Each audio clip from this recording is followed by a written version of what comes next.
जैसा करे वैसा पावे, पूत भतार के आगे आवे। एक बुढ़िया ने सोचा था कि जब मेरी बहू आएगी तो कुछ काम नहीं करना पड़ेगा। बेटा बहू दोनों सेवा करेंगे। पति तो युवावस्था में ही खत्म हो गया था। फिर सोचा मैं दादी बनूंगी और घर स्वर्ग बन जाएगा। बुढ़िया के लड़के की शादी हुई, दादी भी बनी, लेकिन उसका सोचा हुआ असली सपना साकार नहीं हुआ। बुढ़िया का लड़का सवेरे सवेरे काम पर चला जाता था और पोता स्कूल चला जाता था। उसके बाद बहू बुढ़िया के साथ मनमाना व्यवहार करती, उससे जूठे बर्तन मंजवाती, पूरे घर में पोंछा लगवा ली। अब उसे फूटी थाली में भोजन दिया जाता था। जब कुछ दिन बहू ने अपने पति और बच्चे के सामने बुढ़िया को फूटी वाली में भोजन दिया तो पति ने विरोध किया। उससे कहा सुनी हुई। अब वो सबके सामने अपनी सास को फूटी वाली में भोजन देने लगी और अपने पति के विरोध का सामना करती रही। कुछ दिन बाद बुढ़िया के लड़के ने विरोध करना छोड़ दिया। जैसे जैसे बच्चा बड़ा होता गया, अपनी दादी के प्रति मां के बढ़ते जुल्मों को देखता रहा।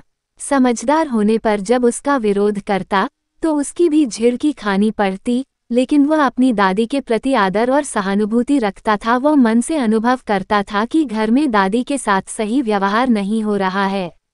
कुछ साल इसी तरह बीतने के बाद 2-4 दिन आराम के आए। बुढ़िया के पोते की बहू आई। जब घर में बहू आई तो खुशी का वातावरण रहा। रिश्तेदारों के जाने के बाद बुढ़िया के फिर वही दिन आ गए। बुढ़िया से बर्तन मंजवाना, बात बात पर डांटती डपटती और फूटी थाली में भोजन खिलाती। नई बहू ये सब छिप छिप कर देखती रहती। समय समय पर दादी के बारे में अपने पति से पूछती रही। कभी कभी पतोहू को ससुर से भी जानकारी मिल जाती थी। कुछ दिन बाद बुढ़िया की बहू अपनी पतोहू से भी लड़ने लगी। अब पतोहू को भी पूरे दिन काम में लगाए रखती। कभी कभी पतोहू बुढ़िया के बर्तन मंजवाने में सहायता करती तो बरस पड़ती और कहती, तेरे लिए ढेरों काम है, अपना काम कर। कभी कभी पतोहू अपनी दादी सास के आंसुओं को देखती तो पिघल जाती और छिपकर बुढ़िया के पास बैठकर उसके दुख की कहानी सुनती। एक बार बुढ़िया बीमार हुई तो फिर उठी ही नहीं। 8-10 दिन बीमार रहकर इस दुनिया से मुक्ति पा गई। अब वो पतोहू को भी पूरे दिन काम में लगाए रखती। जब पतोहू से मनमाना करने लगती तो झगड़ा शुरू हो जाता।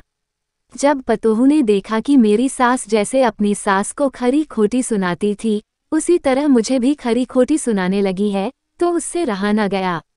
वो भी लड़ने लगी और उससे उसी तरह का व्यवहार करने लगी जैसा वह अपनी सास के साथ व्यवहार करती थी। अब पतोहू अपनी सास से झाड़ू लगवाती और बर्तन मंजवाती।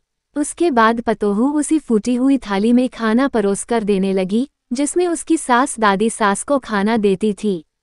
शुरू में जब पतोहू ने सास को फूटी थाली में खाना दिया तो पतोहू के ससुर और पति ने विरोध किया।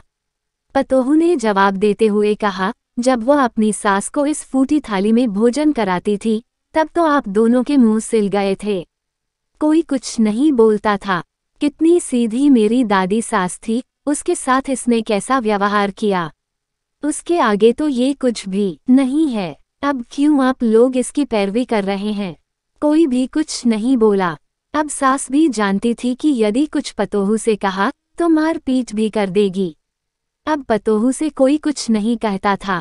ससुर का बुढ़ापा था, वो अपनी बूढ़ी पत्नी के साथ इस प्रकार का व्यवहार होते देख नहीं पाता था।